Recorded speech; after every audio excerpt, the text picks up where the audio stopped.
Hello friends, welcome to my YouTube channel. तो हम start कर रहे थे अपना वही हिस्ट्री रिवीजन।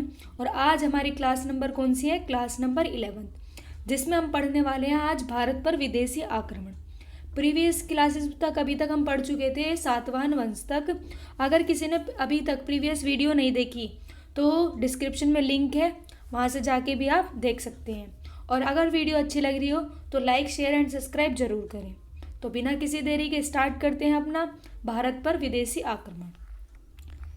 भारत पर विदेशी आक्रमण किस किसने किया ये पढ़ते हैं, आज हमारा टॉपिक है। तो विदेशी आक्रमण सबसे पहले किसका हुआ? पार्शियन यानी जो ईरानी थे। नेक्स्ट यूनानी जो सिकंदर आया था। फिर नेक्स्ट था हिंदी यवन यानी कि इंडो ग्रीक। उसके बाद शक, पहलव, कुषाण, अरबी और तुर्की। यानी कि जो अरबी और तुर्की है तो खैर मध्यकालीन भारत का टॉपिक है। अब हम पढ़ने वाले हैं इंडो ग्रीक के बारे में, क्योंकि ये पार्शियन और यूनानी हम पहले पढ़ चुके थे। तो अब हमारा स्टार्ट क्या होने वाला है? हिंदी यवन शासकों के बारे में। तो हिंदी यवन शासकों के बारे में स्टार्ट करते हैं। हिंदी यवन शासक जो थे उन्हीं को क्या कहा जाता था? बैक्टीरियन भी कहा जाता था। और इसमें जो पहला शासक था डेमेट्रियस, जो सेल्यूकस की थर्ड जनरेशन यानी थर्ड पीढ़ी का वंशज भी था। कौन था वो? डेमेट्रियस था। नेक्स्ट है डायोडोट्स।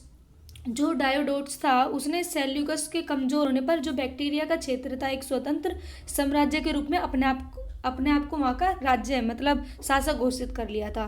किसने? डायोडोट्स ने। फिर नेक्स्ट है दूसरा यूनानी आक्रमण हुआ। दूसरा यूनानी आक्रमण जो किसने किया था? वो किया था डेमेट्रियस ने। और इसे टू मतलब दो शाखाओं में विभाजित कर लिया, दो ब्रांचेस बना ली। कौन कौन सी? एक तो बना ली यही डेमेट्रियस वाली अपने नाम से, और दूसरी जो थी वो थी यूकेटाइट्स। यूकेटाइट्स शाखा थी एक थी डेमेट्रियस।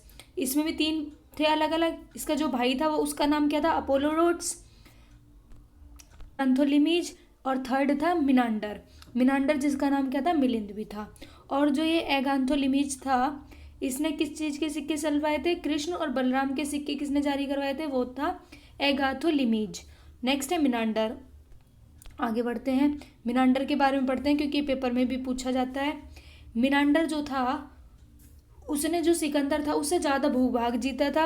और बौद्ध भिक्षु नागसेन से जो वार्तालाप हुई इसकी, मिनांडर और नागसेन की जो वार्तालाप है वो किस पुस्तक में? उनके जो वार्तालाप है वो है मिलिंद पन्हो पुस्तक में। ये बौद्ध ग्रंथ भी था। और मिलिंद पन्हो का अर्थ भी पूछा गया एक पेपर में। तो मिलिंद पन्हो का क्या अर्थ था? मिलिंद के प्रश्न।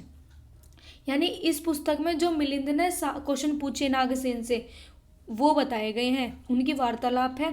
ये है मिलिंद पन्हो पुस्तक में। और मिलिंद की मिलिंद यानी मिनांडर की उपाधि क्या क्या थी? हमीकेस और सोटर। हमीकेस और सोटर इसकी क्या थी? उपाधि थी मिनांडर की। नेक्स्ट आते हैं यूकेटाइडस की शाखा पर। यूकेटाइडस ये ज़्यादा इम्पोर्टेंट नहीं है। इसमें कौन था? हेलियोक्लिज। हेलियोक्लिज के बाद कौन आया? एंटियालकिड्स, जो सुंग वंश का शासक होगा भगवत, उसके दरबार में किसको भेजेगा? हेरियोडोरस को भेजेगा। हेरियोडोरस को कौन भेजेगा? भागवत के दरबार में वो भेजेगा एंटियालकिड्स, सुंग वंश के शासक में। ठीक है। नेक्स्ट आया अंतिम शासक कौन था इसका? वो था, एक मिनट, नेक्स्ट अंतिम शासक कौन था? वो था हेमरियस। हेमरियस कौन था? हर्मियस, वो अंतिम शासक था। और उसके बाद उसने किस हराया था? उसने हराया था कुजल कंडफिसेस को। कुजल कंडफिसेस को किसने हराया था? वो हराया था हर्मियस ने। ठीक है। और इसके प्रभाव क्या पड़े थे? जो इंडो ग्रीक ये शासक थे हिंदी यवन आक्रमण से क्या क्या प्रभाव पड़े थे? मुद्राओं पर लिपि। फिर नेक्स्ट कैलेंडर में जो सप्ताहों का प्रयोग किया जाता है। 12 राशियां वही कन्या, मीन वगैरह जो होती हैं ये वाली राशियां। फिर पर्दा प्रथा भी इन्हीं के उससे ही स्टार्ट हुई थी। ठीक है। तो और राजधानी क्या बनाई थी इन्होंने राजधानी बनाई थी साकल और सियोलकोट। नेक्स्ट आता है हमारा शक, यानी इंडो ग्रीक के बाद कौन आया? हमारे शक। शक कहाँ के निवासी थे? ये कहाँ से आए थे? ये आए थे मध्य एशिया से आए थे। इन्हें क्या कहा गया? इन्हें सीथियन कहा गया। और ये स्वयं को क्या कहते थे? क्षत्रप कहते थे। और पहला शासक कौन था इसमें? मोगा। 5 शाखाएं विभाजित करी इन्होंने, यानी 5 शाखाएं थी इनकी। कौन कौन सी? फर्स्ट अफगानिस्तान क्षेत्र में, पंजाब, मालवा, और उत्तरी शाखा जो क्षत्रप थी तक्षशिला से जो मथुरा तक की थी, और पश्चिमी जो नासिक से उज्जैन तक की थी। जो पश्चिमी क्षत्रप का एरिया था उसका जो शासक माना जाता है वो था रुद्रदामन, एक प्रतापी शासक रहा। और जूनागढ़ अभिलेख जो संस्कृत में जारी है, इसी अभिलेख से हमें क्या पता चला था, सुदर्शन झील के बारे में। सुदर्शन झील के बारे में हमें पता चला था। इसका निर्माण किसने करवाया था, जो चंद्रगुप्त मौर्य के राज्यपाल था। राज्यपाल कौन था, पुष्यगुप्त। ये हमने चंद्रगुप्त मौर्य के टाइम पे हमें पढ़ा था कि उसका राज्यपाल था जो पुष्यगुप्त, उसने किसका निर्माण करवाया था, सुदर्शन झील का निर्माण करवाया था। इसी झील में कुछ टाइम बाद नहरों को कौन करवाएगा, वो करवाएगा तुसाप। यहाँ लिख देती हूँ दोबारा से,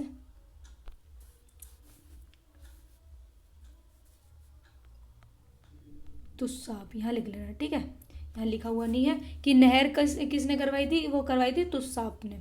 फिर नेक्स्ट, इसका जीर्णोद्धार कौन करवाएगा, इसका जीर्णोद्धार करवाएगा रुद्रदामन। किसके निर्देशन में, सुविशाख के निर्देशन में काम होगा। फिर पुणे जीर्णोद्धार कौन करवाएगा, वो करवाएगा स्कंदगुप्त। यानी बनवाई किसने थी, निर्माण किसने करवाया था, चंद्रगुप्त मौर्य के राज्यपाल था जो पुष्यगुप्त, उसने निर्माण करवाया सुदर्शन झील का। कहाँ है, वो गुजरात वाले क्षेत्र में है, सौराष्ट्र में। नहर कौन करवाएगा, तुसाप, जो कौन था, अशोक का राज्यपाल था। जीर्णोद्धार कौन करवाएगा, रुद्रदामन। और पुणे जीर्णोद्धार स्कंदगुप्त, ठीक है। जूनागढ़ अभिलेख से हमें किन किन शासकों के बारे में पता चलता है, एक तो रुद्रदामन के बारे में पता चलता है, चंद्रगुप्त मौर्य और अशोक के बारे में, इनसे हमें पता चलता है। जूनागढ़ अभिलेख से इनके बारे में हमें जानकारी मिलती है, ठीक है। नेक्स्ट आता है हमारा पहलव। पहलव में कुछ ज़्यादा इंपॉर्टेंट नहीं है, संस्थापक याद रखो और कहाँ से आए थे। संस्थापक कौन था, वो था थिरमिडेट्स।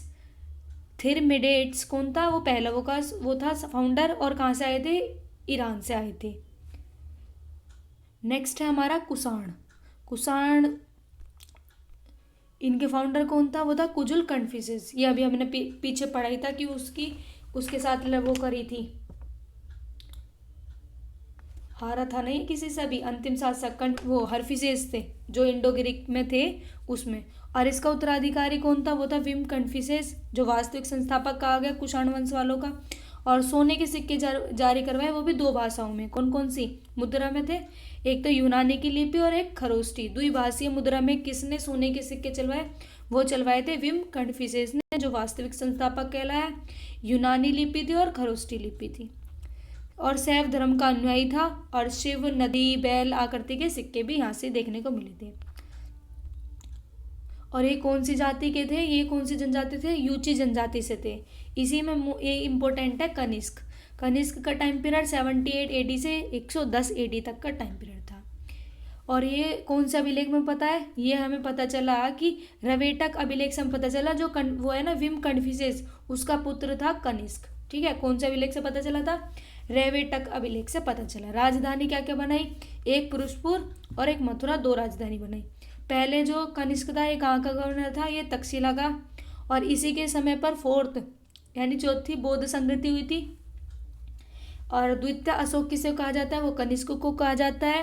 गांधार और मथुरा कला का विकास कहाँ से देखने को मिला, यहीं से कुषाण वाले कनिष्क के शासन से। फिर है शुद्ध सोने के सिक्के, जो सूर्य देवता हेरियोक्लिज का प्रतीक था, वो भी यहाँ से पता चला हमें। दरबारी कौन कौन थे, अश्वघोष दरबारी थे। नागार्जुन की ये याद रख लेना किस चीज का सिद्धांत दिया, सापेक्षता का और प्रज्ञापार मिथा सूत्र दिया था। और शून्यवाद का जनक किसे कहा जाता है, नागार्जुन को ही। ये है चरक, ये है इम्पोर्टेंट। चरक, ये क्वेश्चन पूछा जाता है कि जो चरक संहिता है वो किससे संबंधित है, वो है हमारी शल्य चिकित्सा यानी सर्जरी से था। ये चरक संहिता थी, किसकी रचना है, ये है चरक की, चरक संहिता। और शक संवत कभी स्टार्ट हुआ था, 78 AD में हमारा शक संवत स्टार्ट हुआ था। तो नेक्स्ट वाले में हम पढ़ेंगे गुप्त साम्राज्य के बारे में। तो एक बार रिवाइज कर लेते हैं अभी तक का विदेशी आक्रमण, जल्दी जल्दी रिवाइज करते हैं। भारत पर विदेशी आक्रमण कौन कौन हुए, पार्शियन जिन्हें ईरानी भी कहा गया, यूनानी सिकंदर जो भी पढ़े हमने पहले, इंडो ग्रीक यानी हिंदी यवन, शक, पहलव, कुषाण अरबी और तुर्की। हिंदी यवन शासक के बारे में पढ़ते हैं, इन्हें क्या कहा गया, इन्हें बैक्ट्रियन कहा गया। पहला शासक कौन था? डेमेट्रियस था, जो सेल्यूकस निकेटर का 3rd जनरेशन का वंशज भी रहा था। और फिर ये इंपॉर्टेंट नहीं है कि उन साम्राज्य वो करा, फिर ये पढ़ते हैं। दूसरा यूनानी आक्रमण डेमेट्रियस था, 2 शाखाओं में बट गया, डेमेट्रियस और यूकेटाइडस में। और इसमें अपोलोडोट्स भाई था इसका, और एगाथोलिमीज जिसने कृष्ण और बलराम के सिक्के जारी करवाए थे, और मिनांडर मिलिंद पन्नु पुस्तक है, मिलिंद पन्नु पुस्तक से संबंधित है। मिनांडर जिसने सिकंदर से ज़्यादा भूभाग भी जीता था। नागसेन और मिनांडर की जो वार्तालाप है वो कौन सी पुस्तक में है? मिलिंद पन्नु पुस्तक में है।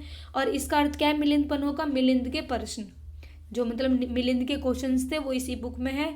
और उपाधि कौन कौन सी? हेमिकस और सोटर उपाधि है किसकी? मिनांडर की। फिर है यूकेटाइडस शाखा थी, उसमें हेलिक्लीस थी। फिर एंटियालकिड्स था जिसने सुंग वंशीय रहा, अभी हमने कहा था ना कि किस हराया था हीरा। अंतिम शासक हेमिट्रियस कुजलस को हराया था, कुजल कंडफिसस को हराया था किसने? हैरियस ने। और ये भागवत के दरबार में आगे पढ़ते हैं। हिंदी अवनों का आक्रमण, मुद्राओं पर लिपि, कैलेंडर में जो सप्ताह का प्रयोग हुआ, 12 राशियां, पर्दा प्रथा। राजधानी को क्या बनाई थी? साकल, सियोल, कोटमेज और तक्षशिला। नेक्स्ट हमारा शक कहाँ से आए थे? मध्य एशिया से आए थे। क्या कहा गया? सीथियन कहलाए। स्वयं को क्या कहते थे? क्षत्रप कहते थे। पहला शासक कौन था? मोगा था।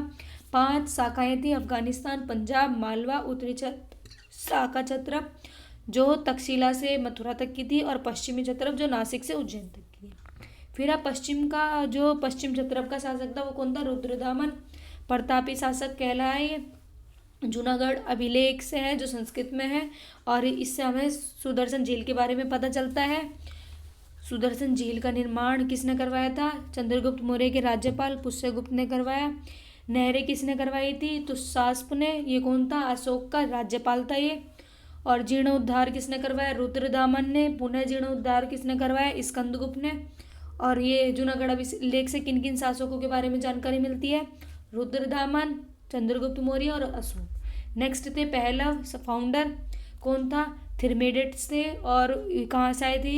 ईरान से आए थे। कुषाण के बारे में संस्थापक कौन थे? कुजल कंफिशस थे। और नेक्स्ट उत्तराधिकारी कौन बना? विम कंफिशस था, जो वास्तविक क्या था? वास्तविक संस्थापक था, जिसने सोने के ऐसे सिक्के चलवाए थे जो द्विभाषीय मुद्राएं थी। कौन कौन सी? यूनानी और खरोष्टी लिपि में थे। शैव धर्म का अनुयायी था। शिव, नदी, बैल की आकृति के सिक्के मिले। और ये कौन सी जनजाति से संबंधित थे? ये योची जनजाति से संबंधित थे। फिर नेक्स्ट आया कनिष्क, जो हमें ये पता चला जो विम कंफिशस का पुत्र है कनिष्क, ये हमें कौन से अभिलेख से पता चला? ये रवेटक अभिलेख से पता चला। राजधानी 2 बनाई, पुरुषपुर और मथुरा। पहला तक्षशिला का गवर्नर था ये। 4th संगति इसी के टाइम पे हुई। और द्वितीय अशोक किसे कहा गया? कनिष्क को कहा गया। और गांधारवा मथुरा कला का विकास कहाँ से देखने को मिला? वही यहाँ से मिला। और सोने के सिक्के चलवाए, शुद्ध सोने के। नेक्स्ट दरबारी कौन थे? अश्वघोष, नागार्जुन की ये रचनाएं इम्पोर्टेंट है। प्रज्ञा पार, मिता सूत्र, सापेक्षता का सिद्धांत और शून्यवाद का जनक। चरक संहिता जो शल्य चिकित्सा से संबंधित है, सर्जरी से संबंधित है। और शक संबंध कब हुआ? 78 AD में। नेक्स्ट हम पढ़ेंगे गुप्त साम्राज्य के बारे में। ठीक है, अगर वीडियो अच्छी लगे तो लाइक, शेयर एंड सब्सक्राइब करना ना भूलें। Thank you for watching. जय हिंद।